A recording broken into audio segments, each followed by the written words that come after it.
It's 1960, Alton, Illinois. The first dragster rips down the strip, 180 miles an hour.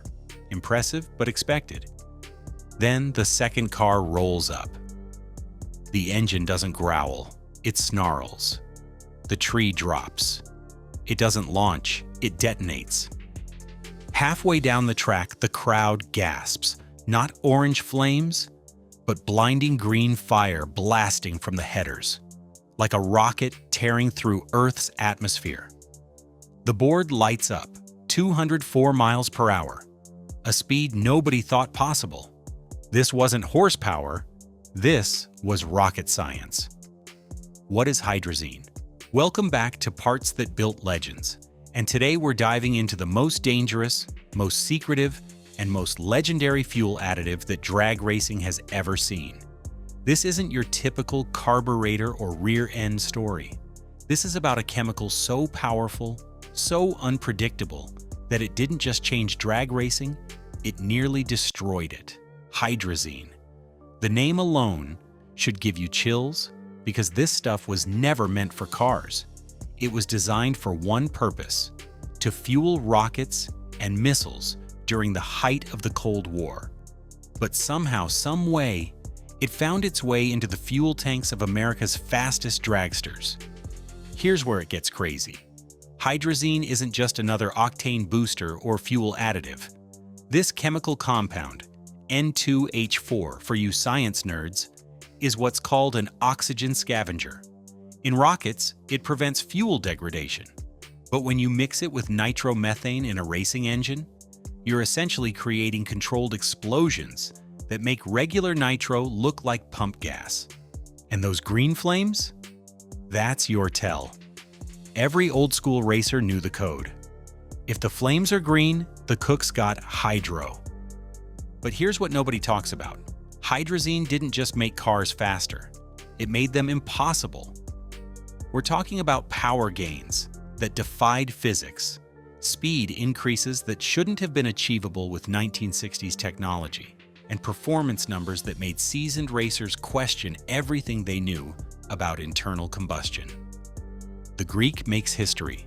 April 24th, 1960, Alton, Illinois. A name that should be etched in drag racing history, but isn't. Because what happened that day was so controversial, so game-changing, that it's been whispered about in pits for over 60 years.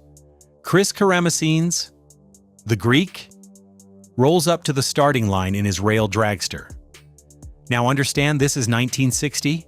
The absolute fastest cars in America are struggling to break 180 miles per hour. The barrier seems unbreakable. Engines are maxed out. Aerodynamics are primitive.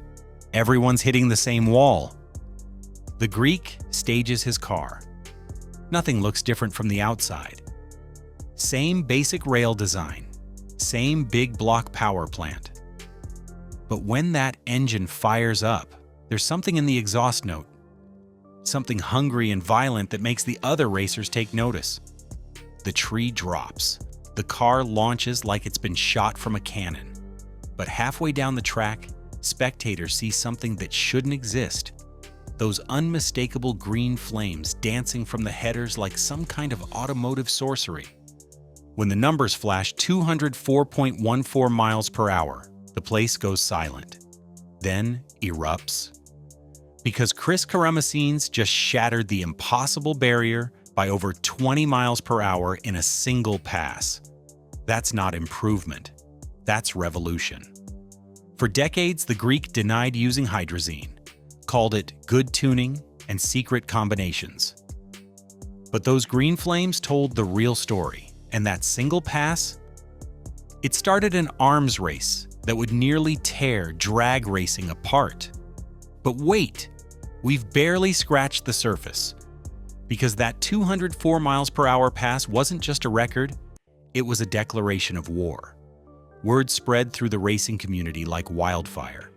If the Greek could run 204, what could a properly funded team with unlimited resources achieve?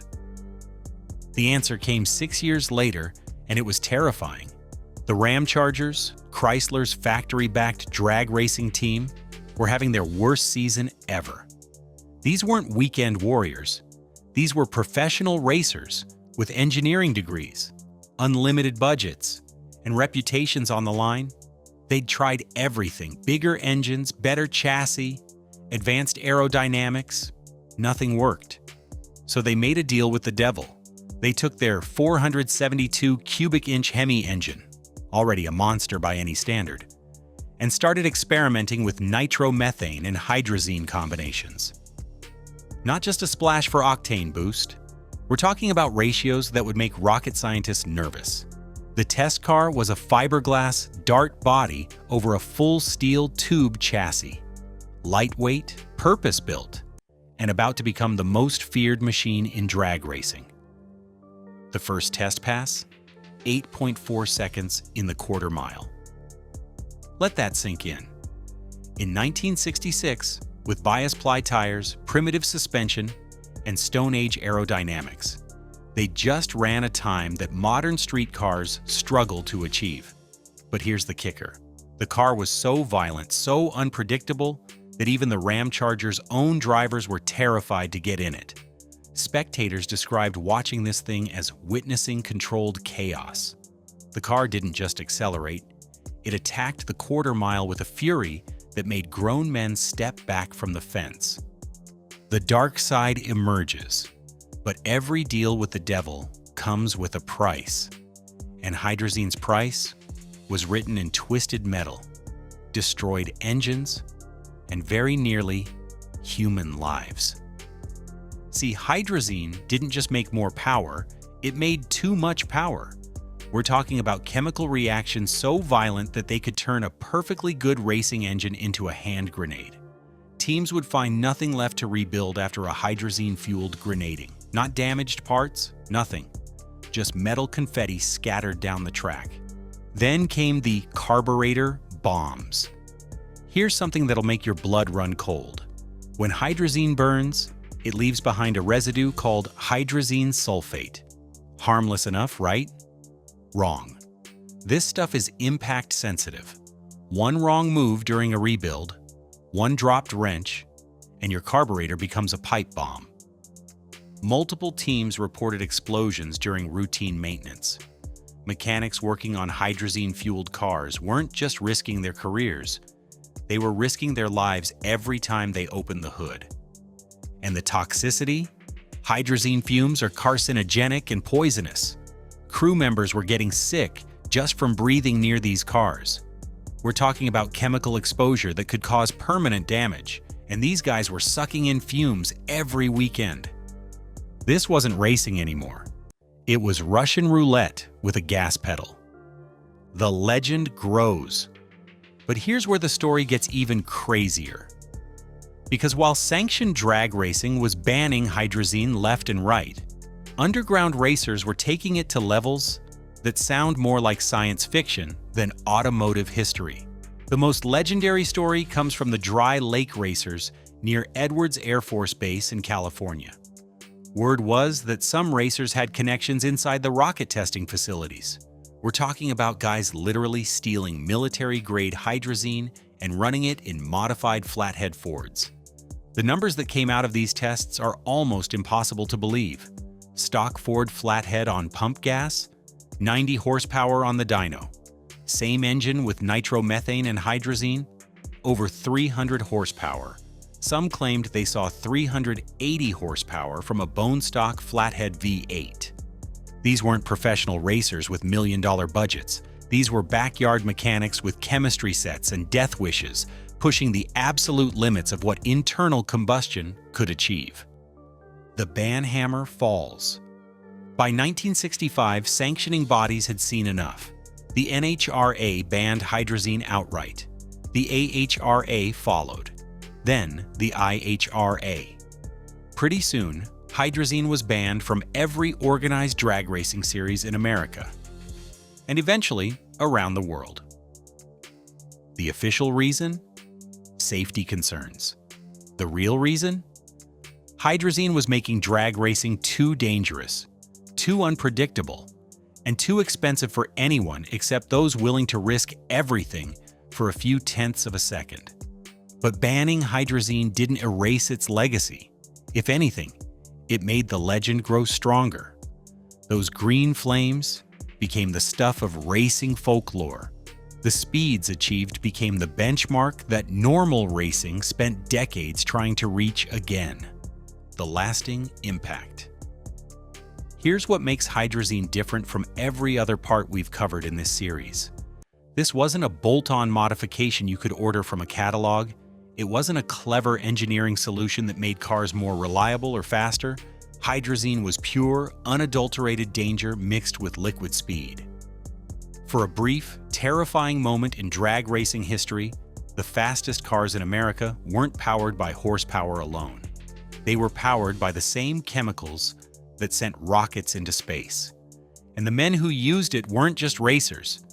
They were test pilots, pushing the absolute edge of what was possible.